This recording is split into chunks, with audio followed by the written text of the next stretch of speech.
Hey guys, welcome to Sippin' and Spillin' with Sid from 3 Mississippi. I hope you are having a really excellent day so far. Pause for sip. My throat is dry. It was very dry in church today. Mike and Frankie are in choir practice right now, so I'm sitting out here waiting for them. Give praise to the delay feature on the oven. Today I'm making meatloaf for Sunday lunch, so I made the meatloaf yesterday, but I didn't cook it. I just put it in the fridge, and then I put it in the oven before we left and set the delay start. So provided the power didn't flicker, which it likes to do occasionally, knock on wood, it's baking nicely in the oven. Also provided that my oven didn't spike temperature like it likes to do sometime. Guess we'll find out when we get home. So hopefully it cooks beautifully. Here's hoping. Anyway, yesterday was Saturday. I know you guys are seeing this on Monday, but yesterday was Saturday for us, and we had plans to do all kinds of stuff, and other things happened. As sometimes is the case. We were going to move the poultry netting, and we were going to move the turkeys, and we were going to do all that. So a lot of that's going to happen today, hopefully, provided we have the time, because Frankie and I are supposed to be back at church at like 4:30. So there's that. So it's just a very small window to get several things done and filmed that we want to do. So I'm hoping we can kind of bust that out this afternoon and make good time to get it all done, because yesterday we were going to get so much done yesterday. We had all these plans, and then Mike had stayed up late the night before. You guys may remember Mike and Frankie they didn't break down a few chickens. They processed a few chickens, and Mike hadn't had a chance to break them down. So I found some free time in my schedule, and I said to Mike, I was like, hey, they're not going to be done as well as you do them, because I'm not as good a butcher at breaking down the meat as you are, but do you want me to get started on it? And he was like, yeah. So he told me how he wanted it separated because of what he was going to do with the different parts. And I said, okay. So I cut the tenders out of most of the breasts and used those to make dinner that night. And if those of you don't know, that flap that's up against the breast, when you take the breast off a chicken, there's that little like wing flap almost, and it's that little skinny chicken strip. That's the chicken tender. So I took that off of several of them and chopped them up and used that to make chicken for dinner. We had chicken and broccoli and rice, and I feel like I made something else, but that was it. Yeah, that was it. Anyway, so I got it all broken down, and he said, and I started the stock. So I had that started on the stove, and I used our big, because it was 5 big birds. So I actually cut the carcasses in half to make them all fit in the pot. And then I had, the carrots and the celery, and I did the onions and the peppercorns in the bottom first, and then I added the garlic, and then I deglazed it with a little bit of wine, and got it rocking and rolling. And man, the house smelled good. Let it cook all day, and then finished cooking it a little bit the next day, and now it's been cooling so that we can get the fat layer off the top and pressure can it. We were gonna pressure can it last night, but Frankie had forgotten she had a friend's birthday to go to in Pontotoc, which is like 45-50 minutes away. And so we decided to go out there, both of us, instead of just me, and we grabbed a bite to eat. We went to a place called Montgomery's, which was pretty good. And they happened to be having a street fair right out front of the restaurant. Like the whole street was blocked off. So we walked around through there afterwards, and one of the vendors had some homemade jellies and preserves and things like that. And so we bought a couple of those, and I got a couple of pairs of earrings from the same booth, because they had some cute little resin Halloween ones that were like little ghosts and then little jack-o'-lanterns.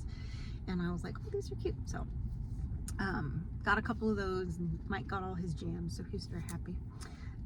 And then we went back and picked Frankie up, and by the time we got home, it was almost 10 o'clock, and so he didn't feel like pressure canning. So I think he's going to be doing that tonight while she and I are gone at church. We'll see how big of a mess the kitchen is when I get home. Sometimes it becomes, when Mike does stuff in the kitchen, I usually try to go up and clean up behind him, because he's not the best at that. And but he makes, sometimes he stays up late to do it, because he's more of a night person than I am, and I get up earlier. because that's just how I am. And so the other day, after he pressure canned the meat part, because he pressure canned all the breasts and we froze the legs and thighs, he had both sides of the sink filled up with stuff. And it's like one of my pet peeves. He knows I have two big pet peeves. One is stuff on the dining room table, and the other is filling up both sides of the sink, because then I can't wash anything. I can't use the sink. Like I can't even, I'd rather you stack if it's too much to fit and you can't put anything in the dishwasher for whatever reason, because of man syndrome. I don't know. Put it next to the sink so that I don't then have to try to decipher the Jenga pile. Like just stack it next to the sink. Well, I had to there was some cussing. We'll just say there was a little bit of cussing. Because there was sometimes like glasses were buried underneath cutting boards and I'm like, it's gonna break. Stuff's gonna break because I have to do it all careful. Anyway, so we'll see if pet peeve number 2 gets done again. I don't know. We'll see. But hoping to get some of that stuff jammed out tonight, because I've got Friday's video is gonna be, unless something changes, but it shouldn't. Friday's video should be working on the watering system that we built, or Mike and Frankie built it mostly. I filmed it mostly, for hitting his deer plots, because we've gone so long without rain. A lot of no rain, which is weird. And then a little bit of my trip to New York, sort of the highlight reel, if you will. So that will be coming out on Friday, and then this coming Tuesday's video I need to be working on, which is the stuff we were supposed to film yesterday, which hopefully will get filmed today.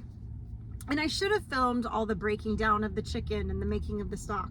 Sometimes, you know, when you're trying to do too many things at once and film it, it just gets to be too much. And so I just was like, I thought, well, I could film a couple clips, and I was like, I'm not going to. Like, I just didn't.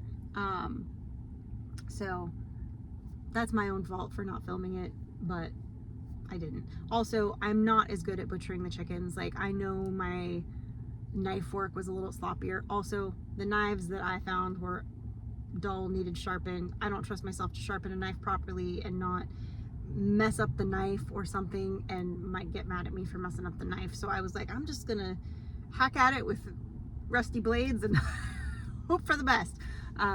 So I did get a few, like, from him when he came out and saw, I was on the last bird, I think, by the time he came out of his office, and he was like, and I was like, look, the other ones went better.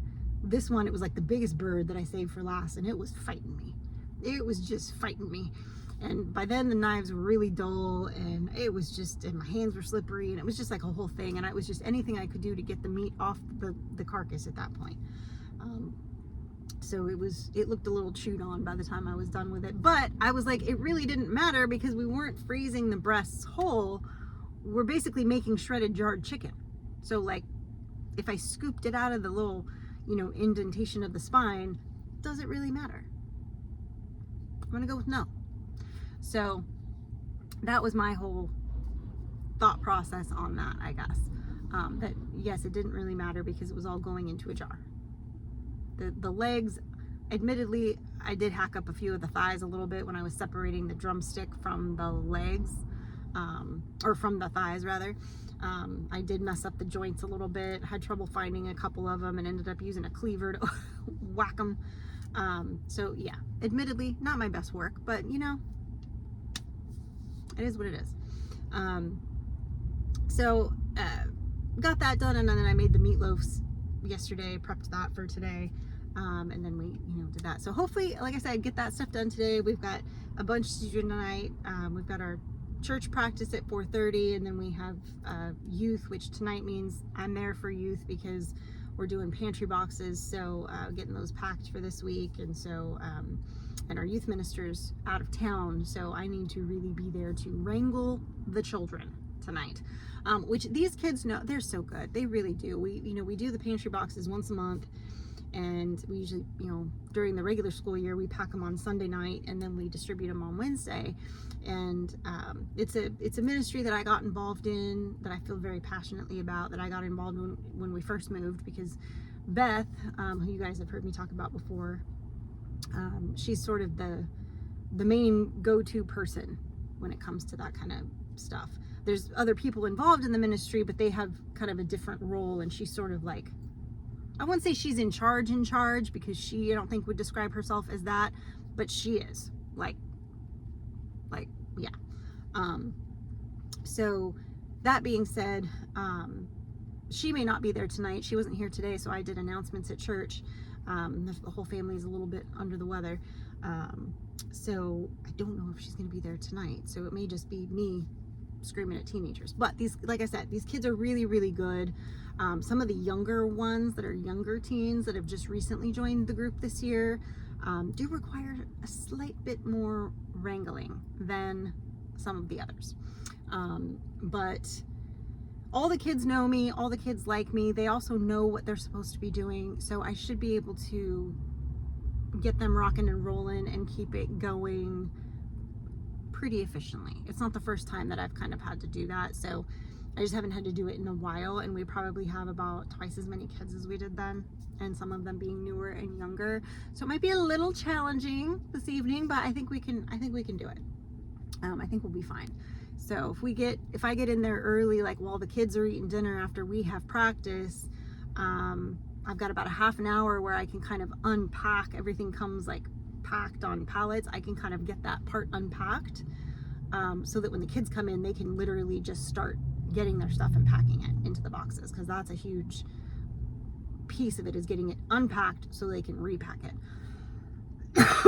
So, and that can take some time, especially if you're doing it by yourself. So we'll see if I have any extra hands there at 5:30. I might be like, come with me. Or kids that don't want to eat, I might be like, come with me and help me get this started, so that the actual process can get started when all the kids are there.